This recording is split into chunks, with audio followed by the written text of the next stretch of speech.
team this year. She's had a learning curve coming in, but she's no longer playing like a freshman. So we're ready to start game 2. It'll be Pinniger serving for BYU. Glass with the set. Wilson with the kill. Well, that time I thought BYU really got out much more aggressively. Bryn Porter got all the way out to the pin to try to take that away, but even then it wasn't enough. Colehouse will serve. Lott, great save. Almost took her arms off. And Porter's kill is blocked. Surprisingly enough, Penn State got through that whole first match without a block. This is a team that blocked 16.5 balls last night, but that time, way too much time for Vermato and Brown to get over there and get set up. Penn State with a 3.86 block per game average. Glass with the set. Hodge this time from the left side. But again, another perfect set from Alicia Glass. That's only Hodge's 4th swing, so she only swung 3 times in the first game, got 1 kill out of those. But boy, she is as impressive an athlete as you're going to see playing college volleyball. Finally, BYU on the scoreboard as Porter gets the kill. Porter does not seem to be intimidated at all by this BYU block. And going into the game, Jason Watson told us, you know, she doesn't like to make errors. Sometimes she's too careful. We're trying to tell her to challenge the block a little bit more, be aggressive, and so far it's working for her. Aggressive serve by Lott. And a lift call there on Penn State, so BYU gets the point. So again, we see Alicia Glass. I always wonder what her high school opponents are saying now. What, she's a setter now? I mean, she held the state of Michigan's all-time kill record in high school as a hitter. Another good set gives Armato the kill, and Penn State doubles up the score on the Cougars. Well, and I think the phrase good set is an understatement, Sam. She had to climb the ladder. Look how high she had to get up to keep that ball from going over the net. In fact, the BYU blockers backed off. They thought it was coming over. They were getting a free ball. The Glass intercepted it and set up Armato. Price with the serve, who's checked in. And Armato right there. Penn State just does not lose here in Rec Hall. They're on a 36-match win streak. The last time they lost the regional final here in 2005, following to the Volunteers of Tennessee. Penn State also 33-3 all-time in NCAA tournament matches in this great home atmosphere.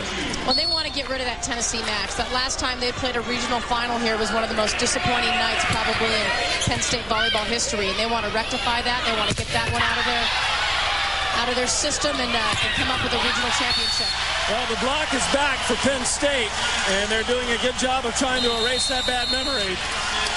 The Cougars forced to call a timeout as the Nittany Lions have opened up a 5-point lead. Let's take a look at both of those blocks heading into commercial.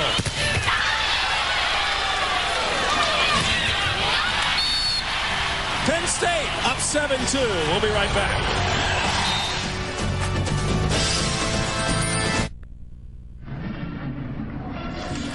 Penn State up 7-2 in game 2. Ari Wilson, the freshman, leading the way for this powerhouse Nittany Lions squad. Well, this is what BYU has seen early and they've seen often. The slide to Wilson, and Wilson hammering it home with authority. Alicia Glass is just dissing it up for her. Wilson's coming through with big kills, and you got to love it when you've got a freshman who in a big situation like this can produce offensively like Wilson is tonight. Well, she needs to frame the stat sheet. 9 kills. She's had 10 attempts. BYU up 7-2. Excuse me, Penn State extends the lead to 8-2. Well, Penn State's made a terrific adjustment blocking here in the second game. They're releasing out the left side hitters from BYU is what hurt them last game. They're making sure they're taking it away. They're committing blockers out this direction, inviting the setter to go ahead and put it to the middle, make it go to the right side, anywhere but those lefts. Glass. Instead of the set, she gets the kill. And it'll be Price serving again for the Nittany Lions. 9-2, a dangerous moment now for the Cougars, you feel, as this crowd just starting to boil. Armato gets back into play. Colehouse with the dig. Hodge hits it long. Error from Hodge gives BYU just its 3rd point here in the 2nd game. I think BYU deserved that. I think Hermoto may have netted early in the rally, and the BYU crowd behind us was pretty vocal about it, but Hodge, you know, that's the first time I've seen BYU employ a triple block. Had 3 blockers over there against Hodge, but Hodge did hit it a little bit deep. And we're actually seeing something very unusual for BYU now. They've actually put in a substitute. Stephanie Lau has come in. Normally BYU does not sub unless there's a problem or unless Coach Watson needs to talk to a player. Porter came out, and Lau came in to replace her. Yeah, they did not sub at all last night. They generally play the same 7 players, which is very unusual. You don't see that often with so many great specialists out there, but it's something that's really worked for them this year and created great team dynamics. Hodge sends this one into press row. And there's a look at Stephanie Lau, who does not get in all that often. She's a defensive specialist from Edmonds, Washington. She only played in 12 games all year long. The team's played 115, so gives you an idea. These subs just have not had a lot of court time. Glass with the set. Hodge finds the line and gets the kill. How's Hodge going out of the back row? They've used her more and more this year going out of the back row. It's been a huge advantage for them. She jumps well, so they are able to set it pretty close to the net. And as the season's gone on, they've been setting it lower and lower and lower. So it's almost as if it's a quick set, a first tempo set out of the back row. Penn State starting to run away with this. Let's take a look at that back row attack that Hodge possesses. Well, this here. gives you a look at the blockers are really they're thinking about Hermoto. They're not thinking about what's going on behind. Not a well-formed block. And even though it wasn't a perfect set, Hodge got in there, had a lot of space to hit along that net.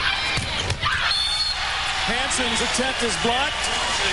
Another point for the Nittany Lions. Here's a look at Hansen. Sophomore from Idaho Falls, Idaho, redshirted last year.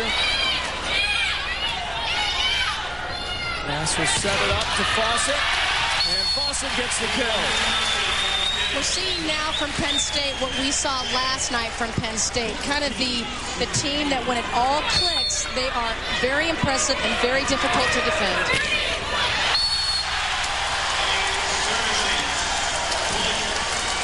Well, last night, Penn State just absolutely dominated Michigan, and they're pretty dominant here in this 2nd game. A spot in the national semifinals on the line, and Penn State already up 1 game, now up 15-4 in game 2.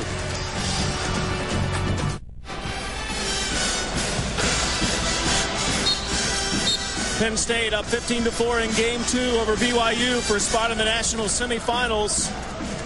The NCAA Women's Volleyball Championship continues in Sacramento next week. Coverage begins on December 13th at 9 p.m. Eastern on ESPN2.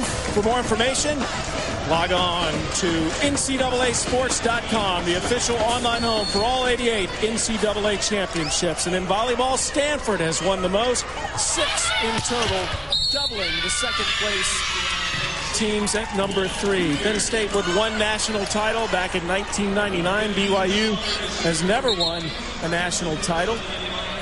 Stanford is the number 1 seed again this year, so I don't know if you can say necessarily they're the favorite, but they are a team that has an opportunity this year to get a 7th championship. I can see Stanford play UCLA later tonight on ESPNU.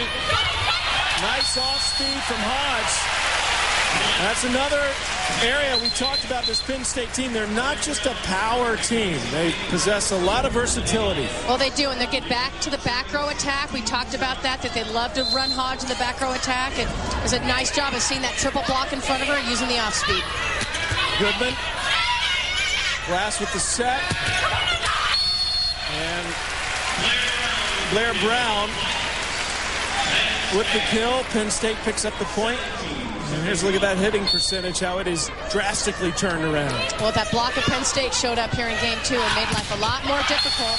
You can see Goodman just not able to get it around, but what a height difference. Goodman is 5'11", Blair Brown is 6'4". Right. So big old Blair Brown standing there in front of Goodman is really going to cut off her angles and give a lot of credit to Penn State. They've come out with a whole different blocking scenario here in game 2. Well, the front line right now for Penn State, 6'4", 6'4", and 6'3".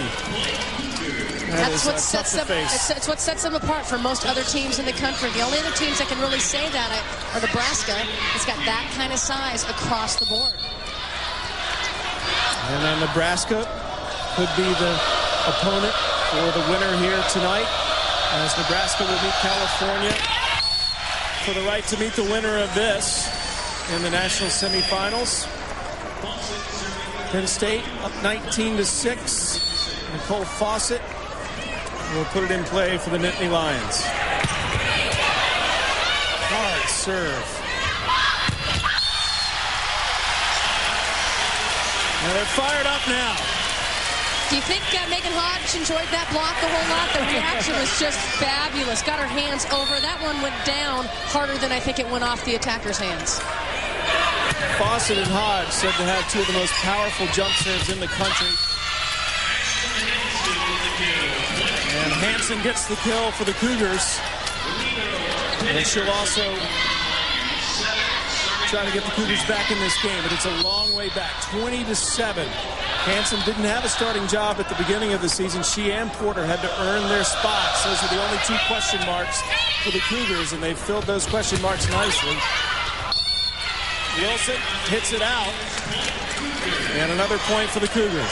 When you can see what a difference a pass makes. That ball was not passed that well. Glass had to come off the net. Timing got off a little bit, and Wilson, hit it long for her first area of the game. But this PSU team is passing well. I'll tell you what, they are very, very difficult to defend. Henniger with the serve. Good dig from Hodge.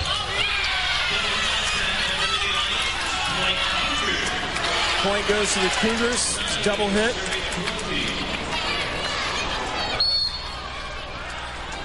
Let's look at Selena Rockwell. Who is an All-American here, a member of our Olympic team.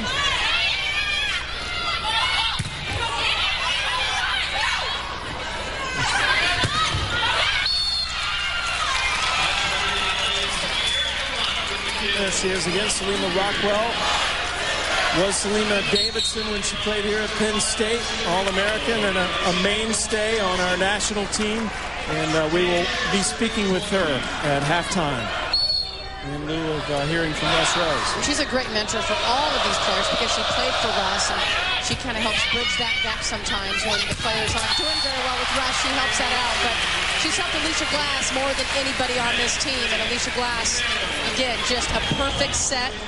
Back to Wilson, and look at that hole in the block. It's just so much pressure on the blockers from BYU, and Rachel Dyer just can't be every place. And Wilson becomes the first player to hit double figures in kills tonight. She's got 10. As Penn State opens up a 10-point lead, it's a whole house. The libero, Lott, will serve for BYU.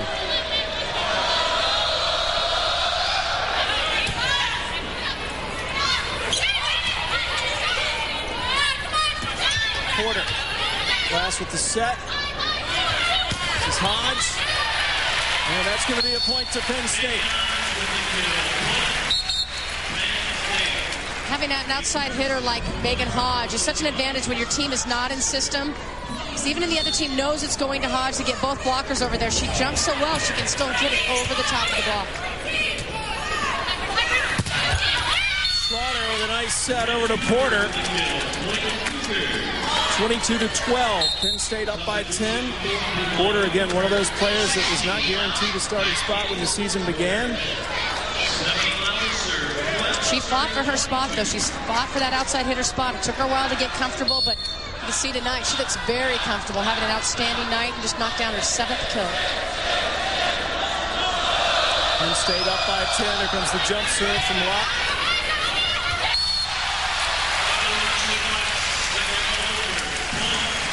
Alicia Glass, we talked about, she was a hitter in high school and a setter now in college. She's a very good basketball player. In fact, her grandfather was her high school basketball coach. Her mother was her high school volleyball coach.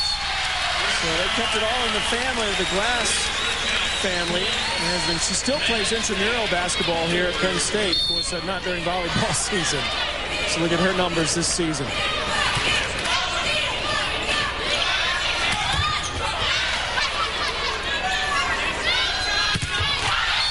State block produces the kill.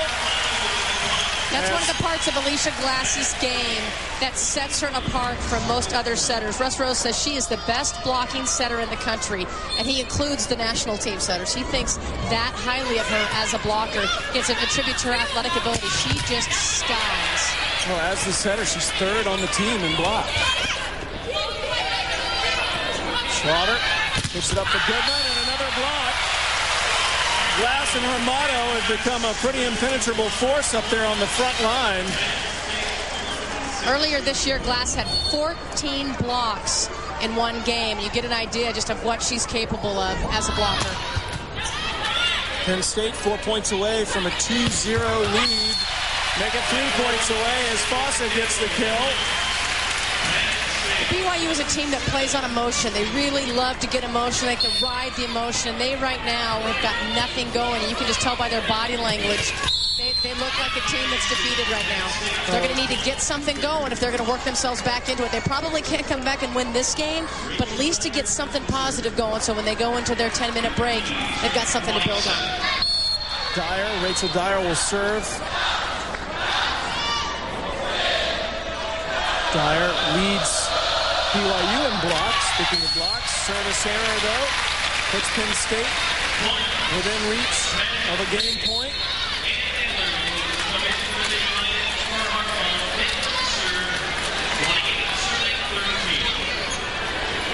And Naylor in for the Nittany Lions. She will serve. And she commits a service error. Naylor, a setter from Los Angeles. But BYU is still at a huge mountain to climb here to get back in this. It'll be Slaughter again serving for BYU. Trailing by 14 here in game 2. Foster with the off speed. Goodman. Fawcett again. Out of bounds, and Penn State has game point here in game 2. Terrific transition by Penn State on that. Fawcett had come over to triple block. Glass knew it. Gave her a much lower set. She didn't have time for a full approach, and Fawcett just so athletic, gets up and hammers it. Penn State trying to take a commanding 2-0 lead. And the point, though, goes to the BYU Cougars. As Coach Watson had a good effort in the first game from BYU, but Penn State has gotten back to dominating here in the second game, much like last night against Michigan. Goodman will serve to try to keep the comeback alive.